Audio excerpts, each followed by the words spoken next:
ಪಿತನ ಸುತನ ಮತ್ತು ಪವಿತ್ರಾತ್ಮರ ನಾಮದಲ್ಲಿ ಆಮೇನ್. ಕೇಳಿಸುತ್ತಾ ಇವಾಗ? ಹಾ, ಮಾಡಿ ಮಾಡಿ.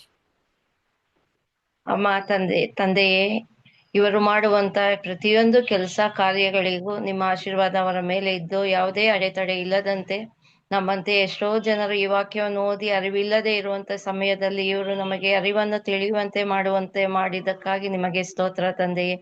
ಅವರು ಮಾಡುವಂತ ಪ್ರತಿಯೊಂದು ಕಾರ್ಯವನ್ನು ಯಶಸ್ವಿಗೊಳಿಸಿ ನೀವು ಆಶೀರ್ವದಿಸಿ, ಅವರು ಮಾಡುವ ಪ್ರತಿಯೊಂದು ಕೆಲಸವು ನೀವು ಅವರ ಜೊತೆಯಲ್ಲಿದ್ದು ಆ ಕೆಲಸವು ಒಳ್ಳೆ ರೀತಿಯಲ್ಲಿ ನಡೆಯುವಂತೆ ಆಶೀರ್ವದಿಸಿ, ನಮ್ಮಂತೆ ಇರುವಂತ ಎಷ್ಟೋ ಜನರಿಗೆ ಮಾರ್ಗದರ್ಶನವಾಗುವಂತೆ ಅನುಗ್ರಹಿಸಿ ಕಾಪಾಡಿ ರಕ್ಷಿಸು ತಂದೆಯೇ. ಪರಲೋಕದಲ್ಲಿರುವ ನಮ್ಮ ತಂದೆಯೇ, ನಿಮ್ಮ ನಾಮಕ್ಕೆ ಸ್ತೋತ್ರವಾಗಲಿ. ನಿಮ್ಮ ರಾಜ್ಯ ಬರಲಿ. ನಿಮ್ಮ ಚಿತ್ತ ಪರಲೋಕದಲ್ಲಿ ನೆರವೇರುವ ಪ್ರಕಾರ ಭೂಲೋಕದಲ್ಲಿಯೂ ನೆರವೇರಲಿ. ನಮ್ಮ ಅನುದಿನದ ಆಹಾರವನ್ನು ಇಂದು ನಮಗೆ ಕೊಡಿರಿ. ನಮಗೆ ತಪ್ಪು ಮಾಡಿದವರನ್ನು ನಾವು ಕ್ಷಮಿಸುವ ಪ್ರಕಾರ ನಮ್ಮ ಪಾಪಗಳನ್ನು ಕ್ಷಮಿಸಿರಿ. ನಮ್ಮನ್ನು ಶೋಧನೆಗೆ ಒಳಪಡಿಸದೆ ಕೇಡಿನಿಂದ ನಮ್ಮನ್ನು ರಕ್ಷಿಸಿರಿ. ಆಮೇನ್. ஆமென். ரூத் புஸ்தகம் விசுவாசம், அன்பு, மீட்பின் அழகான கதை. ரூத் புத்தகம் பழைய ஏற்பாட்டில் உள்ள சிறிய ஆனால் அழகான அர்த்தம் கொண்ட ஒரு புத்தகம். இது நீதிபதிகள் மற்றும் 1 சாமுவேல் புத்தகங்களுக்கு நடுவில் அமைந்துள்ளது. வெறும் 4 அதிகாரங்கள் மட்டுமே இருந்தாலும் கூட உண்மையான விசுவாசம், தேவனின் மறைமுக செயல்பாடு, சாதாரண மனிதர்களையும் தேவன் தனது பெரிய திட்டத்தில் பயன்படுத்துவது ஆகியவற்றை வலிமையாக இந்த புஸ்தகம் எடுத்து காட்டுகிறது. இந்த தலைப்பின் அர்த்தம், ரூத் என்பதன் அர்த்தம் தோழி அல்லது நண்பர் என்று பொருளாகும். இந்த புஸ்தகத்தின் ஆசிரியர் பாரம்பரியமாக சாமுவேல் என்று கருதப்படுகிறது, ஆனால் உறுதியாக தெரிய செய்யப்படவில்லை. கால பின்னணி நீதிபதிகள் காலத்தில், அப்படியென்றால் இஸ்ரேலின் இருண்ட மற்றும் குழப்பமான காலம், அந்த நீதிபதிகள் காலம் அப்படியாக கூறப்படும். இஸ்ரேலின் இருண்ட மற்றும் குழப்பமான காலம் என்று.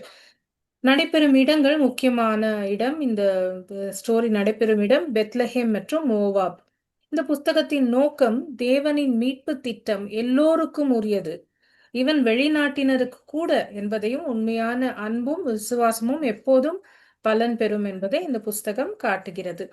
ரூத் புஸ்தகத்தின் கதை, முக்கிய நிகழ்வுகள். அதிகாரம் 1, துக்கமும் உண்மையான பற்றுதலும்.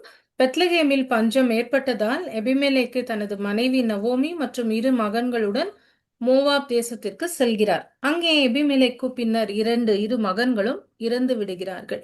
நவோமியும் அவளுடைய மருமகள்களும் ஓர்பாவும் ரூத்தும் விதவைகளாக விடப்படுகிறார்கள். இங்கே நவோமி பெத்லகேமுக்கு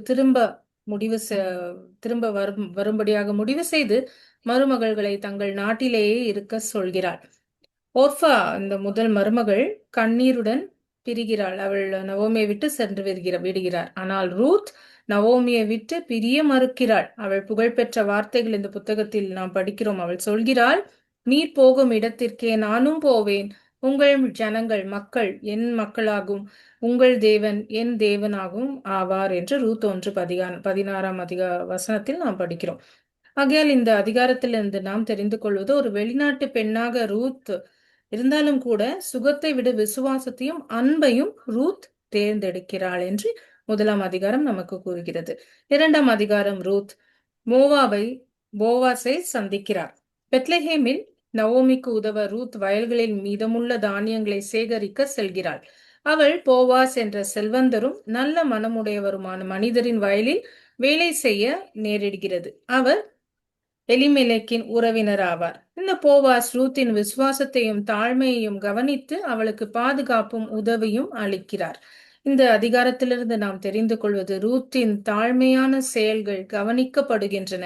போவாஸ் அவளை ஆசீர்வதித்து, நீ செய்ததற்காக கர்த்தர் உனக்கு பலன் அளிப்பாராக என்று சொல்கிறார்.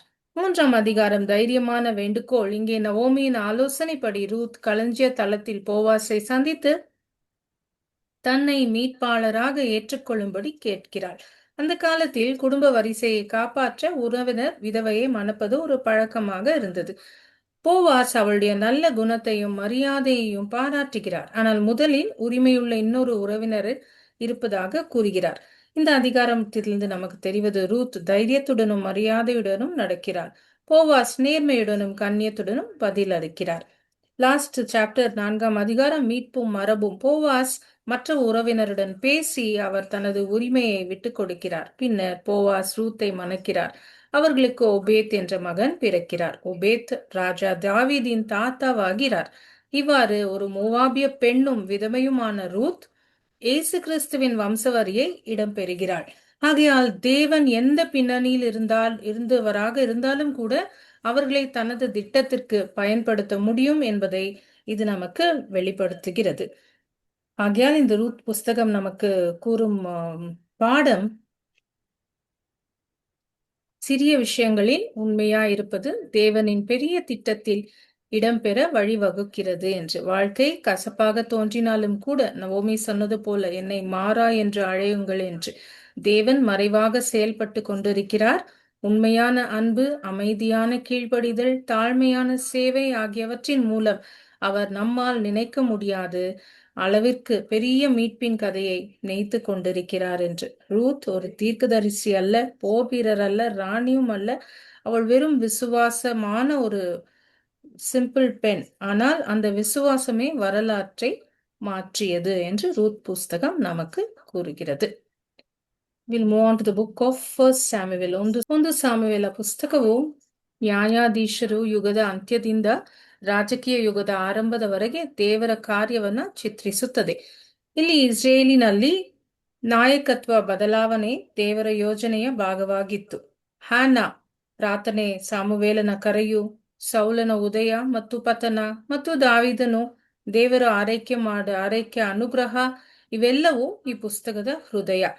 ಇಲ್ಲಿ ಸಾಮುವೇಲನು ಇಸ್ರೇಲಿನ ಮೊದಲು ಪ್ರವಾದಿ, ನ್ಯಾಯಾಧೀಶ ಮತ್ತು ಯಾಜಕ ತ್ರಯ ಪಾತ್ರಧಾರಿಯಾಗಿ ಸಾಮುವೇಲ್ ಇದ್ದ. Triple role, he played triple role, he was all three. ಅವನ ಹೆಸರು ದೇವರು ಕೇಳಿದ್ದಾನೆ ಎಂದು ಅರ್ಥ. ಹಿಬ್ರು ಭಾಷೆಯಲ್ಲಿ ಶೆಮ್ಯುಯೇಲ್ ಅಥವಾ ಶುಮ್ಯುಯೇಲ್, ಸಾಮ್ಯುವೇಲ್ ಅಂತ ಆಂಗ್ಲ ಭಾಷೆಯಲ್ಲಿ, ಕನ್ನಡದಲ್ಲಿ ದೇವರು ಕೇಳಿದ್ದಾನೆ ಎಂದು ಅವನ ಹೆಸರಿನ ಅರ್ಥ. ನಮ್ಮ ಪ್ರಾರ್ಥನೆಗಳು ಲೋಕವನ್ನ ಬದಲಾಯಿಸಿದ್ದರೂ ಅವು ದೇವರ ಯೋಜನೆಯ ದಿಕ್ಕನ್ನ ಬದಲಾಯಿಸಬಹುದು. ಹನ್ನಾಳ್ ದುಃಖದಿಂದ ಪ್ರಾರ್ಥನೆ ಮಾಡ್ತಾರೆ ದೇವರನ್ನ. ಹಣ್ಣಾಗೆ ಮಕ್ಕಳಿರ್ಲಿಲ್ಲ, ಅವರು ದುಃಖದಿಂದ ಅವರ ಪ್ರಾರ್ಥನೆ ದೇವರನ್ನ ಮುಟ್ಟುತ್ತದೆ. ಆಕೆಯು ಕಣ್ಣೀರು ದೇವರ ಯೋಜನೆಯ ನಾಂದಿಯಾಗಿತ್ತು. ಸಾಮುವೇಲನು ಜನಿಸಿದನು. ಇಲ್ಲಿ ಹನ್ನಾಳಿನ ಗಾನ ಅಧ್ಯಾಯ 2 ಮರಿಯೇಸುವಿನ ತಾಯಿಯಾದ ಮರಿಯಳು ಗಾನಕ್ಕೆ ಮುಂಚಿತನಾದಂತೆ ಆಗಿತ್ತು. ಈ ಅಧ್ಯಾಯದಿಂದ ನಮಗೆ ಗೊತ್ತಾಗೋದು ಎಲ್ಕಾನಿಗೆ 2 ಹೆಂಡತಿ ಇದ್ದರು. ಅಲ್ಲಿ ಮೊದಲನೇ ಹೆಂಡತಿ ಹೆಸರು ಪೆನೀನಾ. ಅವ್ರಿಗೆ ಮಕ್ಕಳಿದ್ದರು. ಹಾನಾನ ನಿಷ್ಪತ್ತಿ ದೇವರ ಉದ್ದೇಶದ ಭಾಗವಾಗಿತ್ತು. ಅಲ್ಲಿ ದೇವರು ಹೊಸ ಯುಗವನ್ನ ಪ್ರಾರಂಭಿಸಲು ಕಾಯುತ್ತಿದ್ದರು. ಹಾಗಾಗಿ ಕಣ್ಣೀರು ಬೀಜವಾಗಬಹುದು, ನಂಬಿಕೆ ಫಲವಾಗುತ್ತದೆ ಅಂತ 1-2 ಅಧ್ಯಾಯಗಳು ನಮ್ಗೆ ಹೇಳುತ್ತೆ. Chapter 3, God speaks to Samuel. 3ನೇ ಅಧ್ಯಾಯ, ದೇವರ ವಾಕ್ಯ ಸಾಮುವೇಲನಿಗೆ ಬರುತ್ತದೆ. ದೇವರ ವಾಕ್ಯ ವಿರಳವಾಗಿದ್ದ ಕಾಲದಲ್ಲಿ ದೇವರು ಸಾಮುವೇಲನ್ನ ಕರೆದುಕೊಂಡು ಸಾಮುವೇಲ್ ಎಂಬ ಕರೆ ಹೊಸ ಪ್ರವಾದಿಯ ಯುಗದ ಉದಯ. ಇಲ್ಲಿ ಎಲಿಯ ಕುಲ ಪತನವಾಗುತ್ತದೆ. ಇಲ್ಲಿ ಸಾಮುವೇಲನು ದೇವರ ಧ್ವನಿಯನ್ನ ಮೊದಲಿಗೆ ಗುರುತಿಸಲಿಲ್ಲ. ಯಾರು ಕರೀತಾರೆ ಅಂತ ಅನ್ಕೋತಾನೆ, ಆದ್ರೆ ದೇವರ ಧ್ವನಿ ಮಾನವೀಯತೆಯ ಮೂಲಕ ಬರುತ್ತದೆ ಅಂತ ನಮಗ್ ಅರ್ಥ ಆಗುತ್ತೆ. ಎಲಿಯ ಮೂಲಕ ಎಲಿಯ ಹೇಳ್ತಾನೆ, ದೇವರು ನಿನ್ನನ್ನ ಕರೀತಾ ಇದ್ದಾರೆ, ಇನ್ನೊಂದ್ಸತಿ ಕೇಳಿಸ್ಕೊಂಡಾಗ ದೇವರೇ ನೀವು ಹೇಳಿ ನಾನು ಕೇಳಿಸ್ಕೊತೀನಿ ಅಂತ ಹೇಳು ಅಂತ ಹೇಳ್ಕೊಡ್ತಾರೆ. ಸೊ ದೇವರು ನಿನ್ನ ಹೆಸರನ್ನ ಕರೆಯುವಾಗ ನಾನು ಕೇಳುತ್ತಿದ್ದೇನೆ ಅಂತ ಹೇಳು ಅಂತ ಈ ಅಧ್ಯಾಯ ನಮ್ಗೆ ಕೂಡ ಹೇಳ್ಕೊಡುತ್ತೆ. 4-6 ಅಧ್ಯಾಯಗಳು ಆರ್ಕ್ ಕ್ಯಾಪ್ಚರ್ ಬಟ್ ಸ್ಯಾಮ್ಯುವೆಲ್ ಲೀಡ್ಸ್. 1 ಸಾಮುವೇಲ 4-5 ಅಧ್ಯಾಯಗಳು. ಫಿಲಿಷ್ಟಿಯರ ಒಡಂಬಡಿಕೆ ಪೆಟ್ಟಿಗೆಯನ್ನ ಹಿಡಿದರು. ಏಲಿ ಮತ್ತು ಅವನ ಮಕ್ಕಳು ಸತ್ತರು. ಪೆಟ್ಟಿಗೆಯು ಫಿಲಿಷ್ಟಿಯರ ದೇವರಾದ ದಾಕೋನನ ಎದುರು ಶಕ್ತಿ ಪ್ರದರ್ಶಿಸಿತು. ಕೊನೆಗೆ ಅದು ಮರಳಿ ಬಂತು. ಸಾಮುವೇಲನು ಇಸ್ರೇಲಿನ ಆತ್ಮೀಯ ಪುನರುತ್ಥಾನ ತಂದರು. ಇಲ್ಲಿ ಪೆಟ್ಟಿಗೆಯು ದೇವರ ಶಕ್ತಿಯಾಗಿತ್ತು, ಆದರೆ ಅದು ನಂಬಿಕೆ ಇಲ್ಲದೆ ಕೇವಲ ತಾಲಿಸ್ಮನ್ ಆಗಿ ಬಳಕಿಕೊಂಡಾಗ ಸೋಲುಂಟಾಯಿತು. ಹಾಗಾಗಿ ದೇವರ ಹಾಜರಾತಿ ವಸ್ತುಗಳಲ್ಲಿ ಅಲ್ಲ, ಹೃದಯದ ನಂಬಿಕೆಯಲ್ಲಿ ಇದೆ ಅಂತ ನಮ್ಗೆ ಈ ಅಧ್ಯಾಯಗಳು ಹೇಳುತ್ತೆ. 8ನೇ ಅಧ್ಯಾಯ, ಇಸ್ರಾಯೇಲ್ ಡಿಮಾಂಡ್ಸ್ ಕಿಂಗ್. ಜನರು ನಮ್ಮ ಮೇಲೆ ರಾಜನಿರಲಿ ಅಂತ ಎಂದರು. ದೇವರು ಪ್ರಜೆಯು ದೇವರನ್ನ ರಾಜನಾಗಿರಲಿಲ್ಲ. ದೇವರ ಪ್ರಜೆಯು ದೇವರನ್ನ ರಾಜನಾಗಿರಲಿಲ್ಲ. ಸಾಮುವೇಲನು ಬೇಸರ ಪಟ್ಟರು. ದೇವರು ಅವ್ರಿಗೆ ಹೇಳಿದ್ರು, ಅವರು ನಿನ್ನನ್ನ ಅಲ್ಲ ನನ್ನನ್ನೇ ತಳ್ಳಿದ್ದಾರೆ ಅಂತ. ಸೊ ಇದು ದೇವರ ಯೋಜನೆಯ ಭಾಗವಾಗಿತ್ತು. ಮಾನವ ಬೇಡಿಕೆಯ ಸಮಯ ಸರಿ ಇರಲಿಲ್ಲ ಅಂತ. ಸೊ ದೇವರು ಕೆಲವು ಬಾರಿ ನಮ್ಮ ಬೇಡಿಕೆಯನ್ನ ಅನುಮತಿಸುತ್ತಾರೆ. ಪಾಠ ಕಲಿಸಲು ಅವ್ರಿಗಿಷ್ಟ ಇಲ್ಲ ಅಂದ್ರೂ ಅನುಮತಿಸ್ತಾರೆ. ನಾವು ಪಾಠ ಕಳಿಸ್ಕೋಬೇಕು ಅಂತ ಅನುಭವಿಸ ಅಲೌ ಮಾಡ್ತಾರೆ ದೇವರು. 9 ಇಂದ 12 ಅಧ್ಯಾಯಗಳು. ಈಗ ಅವರು ರಾಜ ಬೇಕು ಅಂತ ಇಸ್ರಾಯೇಲ್ ಕೇಳಿದ್ರಲ್ಲ, ಸೊ ಒಬ್ರು ರಾಜ ಆಗ್ತಾರೆ. ಸಾಲ್ ಬಿಕಮ್ಸ್ ಕಿಂಗ್.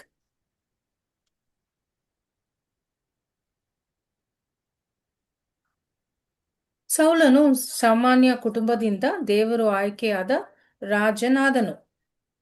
ಎತ್ತರ ಸೌಂದರ್ಯ ಇದ್ದರೂ ಆತ್ಮೀಯ ಸ್ಥಿರತೆ ಕಡಿಮೆ.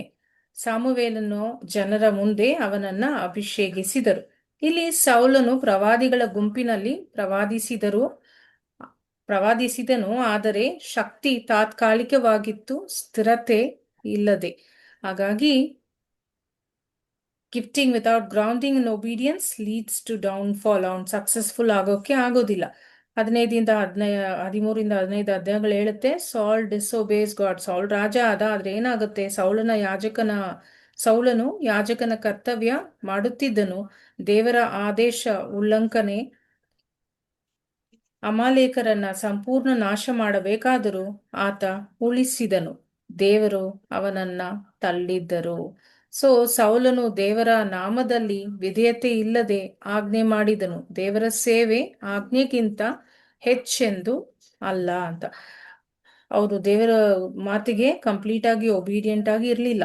ಹಾಗಾಗಿ ದೇವರು ಅವನನ್ನ ತಳ್ಳಿದರು ಅಂತ ಸೌಲ್ ಸ್ಟೋರಿ ನಮ್ಗೆ ಹೇಳುತ್ತೆ. ಸೌಲ್ ಆದ್ಮೇಲೆ ಯಾರು ಬರ್ತಾರೆ? 16ನೇ ಅಧ್ಯಾಯ ನಾವು ನೋಡ್ತೇವೆ. ದಾವೀದ. David. Very good. David gets anointed. So ಈಗ ದೇವರ ಮನುಷ್ಯ ದಾವೀದನು ಬರ್ತಾನೆ. 16ನೇ ಅಧ್ಯಾಯ. ದೇವರು ದಾವೀದನ್ನ ಆರಿಸಿಕೊಂಡರು. ಕುರುಗಾಹಿ ಹುಡುಗನ ಹೃದಯ ದೇವನಿಗೆ ಇಷ್ಟವಾಯಿತು. ಸಾಮುವೇಲನು ಎಣ್ಣೆ ಸುರಿಸಿದಾಗ ದೇವರ ಆತ್ಮವು ಅವನ ಮೇಲೆ ಇಳಿದಿತ್ತು. ಎಲ್ಲರಿಗಿಂತ ಹಿಂದುಳಿದ ಮಗ, ಆದರೆ ದೇವರು ಒಳಗಿನ ಹೃದಯವನ್ನ ನೋಡಿದರು. ಹಾಗಾಗಿ ದೇವರು ಹೊರಗಿನ ಬೆಳಕಿಂತ ಒಳಗಿನ ಪ್ರಾಮಾಣಿಕತೆಯನ್ನ ಆರಿಸುತ್ತಾರೆ ಅಂತ ಇದು ನಮ್ಗೆ ಹೇಳುತ್ತದೆ. 17ನೇ ಅಧ್ಯಾಯ. David versus Goliath. David Goliath ಎದುರಿಸುತ್ತಾನೆ. ಶೌರ್ಯದಿಂದ ಅಲ್ಲ, ಭಕ್ತಿಯಿಂದ ಆಗಿತ್ತು. ಈ ದಾವಿದು ಗೋಲಾಯತ್ ಕತೆ ನಮ್ಗೆಲ್ಲ ಗೊತ್ತಿದೆ.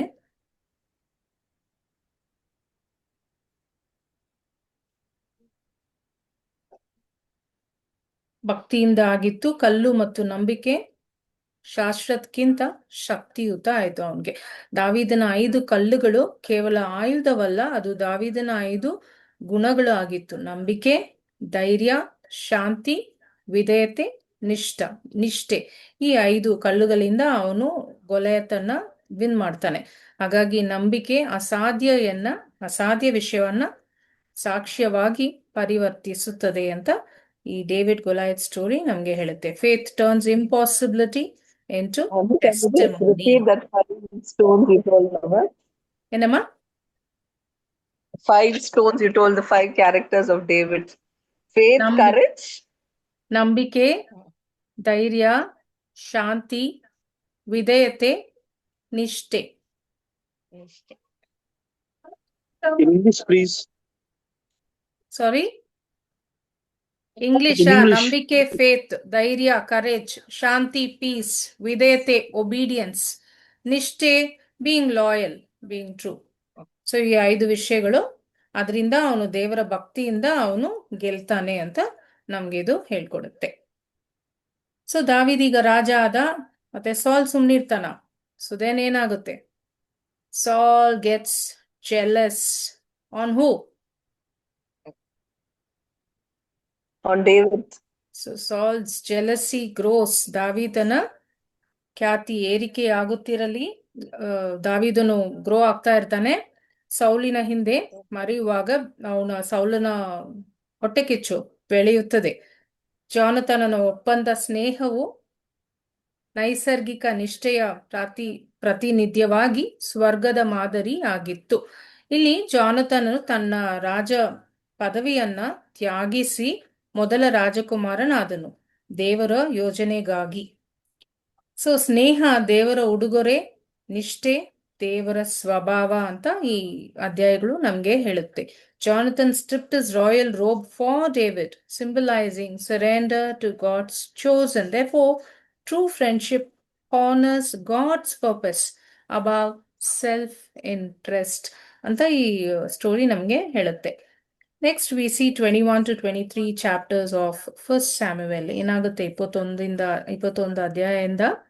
ಬರ್ಕೋಬೇಡಿ, ಇದು ರೆಕಾರ್ಡ್ ಮಾಡಿ ನಾನು ಕಳಿಸ್ತೀನಿ, ನೀವು ಕೇಳಿಸ್ಕೋಬಹುದು, ಬರ್ಕೋಬೇಡಿ. ಸೊ ಹೇಳೋದು ಕೇಳಿಸ್ಕೊಂಡು ಕ್ವೆಶನ್ಸ್ ಇದ್ರೆ ಕೇಳಿ, ಆನ್ಸರ್ ಮಾಡಿ, ಬರ್ಕೋಬೇಡಿ. ಆಮೇಲೆ ನೀವು ಕೇಳಿಸ್ಕೊಂಡು ನೋಟ್ ಮಾಡ್ಕೋಬಹುದು. 21 ಅಧ್ಯಾಯಗಳಿಂದ ದಾವೀದನು ಅರಣ್ಯಗಳಲ್ಲಿ ಅಡಗಿದನು, ದೇವರ ರಕ್ಷಣೆಯಲ್ಲಿದ್ದರು. ನೋಬಿನ ಯಾಜಕನಾದ ಅಬಿಮೆಲೆಕ್ ಸಹಾಯ ಮಾಡಿದ್ದಕ್ಕಾಗಿ ಕೊಳ್ಳಲ್ಪಟ್ಟನು.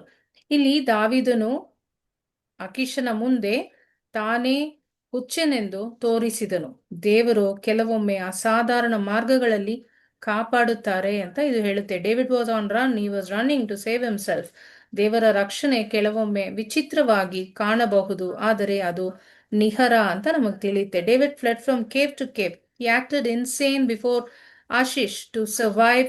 God protected him through strange means. Therefore, Psalm 34 was written during this time when David was on the run, a psalm of deliverance in disguise. Therefore, even in hiding, God's hand never hides. 24-26 ಅಧ್ಯಾಯಗಳು David spares Saul. ಈಗ ಇದೆಲ್ಲ ಆಗಿ ಡೇವಿಡ್ಗೆ ಒಂದು chance ಸಿಗುತ್ತೆ ಸೌಲನ ಕೊಲೆ ಮಾಡಲಿಕ್ಕೆ. David ಏನ್ ಮಾಡ್ತಾನೆ? ವಚನ ಹೇಳುತ್ತೆ, ದಾವೀದನಿಗೆ ಸೌಲನ್ನು ಕೊಲ್ಲುವ ಅವಕಾಶ 2 ಬಾರಿ ಬಂತು, ಆದರೆ ಆತ ದೇವರ ಅಭಿಷೇಕಿತನನ್ನ ಮುಟ್ಟಲಿಲ್ಲ. ದೇವರ ಅಭಿಷೇಕ ಮಾಡಿದ ಮನುಷ್ಯ ಅಂತ ದಾವೀದು ಅವನನ್ನ ಮುಟ್ಟಲಿಲ್ಲ. ದಾವೀದನು ಸೌಲನ ವಸ್ತ್ರದ ಕೊನ ಕತ್ತರಿಸಿದರು, ಆತ್ಮದಲ್ಲಿ ಪಶ್ಚಾತ್ತಾಪ ಪಟ್ಟರು. ಹೃದಯದ ಸಂವೇದನೆ ದೇವರ ಹತ್ತಿರತೆ ಅಂತ ನಮ್ಗೆ ಅರ್ಥ ಆಗುತ್ತೆ. ದೇವರ ಭಯ ನಿಜವಾದ ಶೌರ್ಯ. David spared Saul twice, refusing to harm God's anointed. His mercy reflected divine restraint. Therefore, David's conscience struck him even for cutting Saul's robe. True fear of God governs small deeds also. Mercy reveals maturity. Restraint reveals reverence. And then we read about Abigail's wisdom. 25ನೇ ಅಧ್ಯಾಯ ಆಬಿಗೇಲ್ ಎಂಬ ಮಹಿಳೆ ಬಗ್ಗೆ ನಾವು ಓದ್ತೇವೆ. ಇಲ್ಲಿ ನಬಾಲನ ಮೂರ್ಖತನದಿಂದ ದಾವೀದನು ಕೋಪಗೊಂಡಾಗ ಅವನ ಹೆಂಡತಿ ಅಬಿಗೇಲಳು ಬುದ್ಧಿವಂತಿಕೆಯ ಮಾತಿನಿಂದ ರಕ್ತಪಾತ ತಪ್ಪಿಸಿದಳು. ಇಲ್ಲಿ ಅಬಿಗೇಲಿನ ಮಾತು ದಾವೀದನ ಭವಿಷ್ಯವನ್ನ ಕಾಪಾಡಿತು. ಆತ ರಾಜನಾದಾಗ ರಕ್ತಹೀನ ಕೈಗಳಿಂದ ಸಿಂಹಾಸನವನ್ನ ಅಲಂಕರಿಸಿದನು.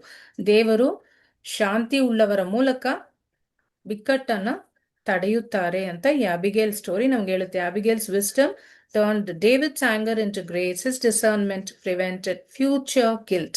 She knelt before David with prophetic respect, recognizing him as future king. So wisdom speaks before anger speaks regret. This is a lesson especially for all women. When you treat things with kindness, God changes everything for you and for the other person you approach with. So wisdom speaks peace before anger speaks regret. We will do 26th chapter onwards next week. We will complete with 1 Samuel chapter 25. ಇವಾಗ ಮುಗಿಸ್ಕೊಳ್ಳೋಣ, time ಆಯ್ತು. Next week I will talk in English. So thank you all so much for inviting us, for joining us, and for being with us. I'll make you host and I'll leave.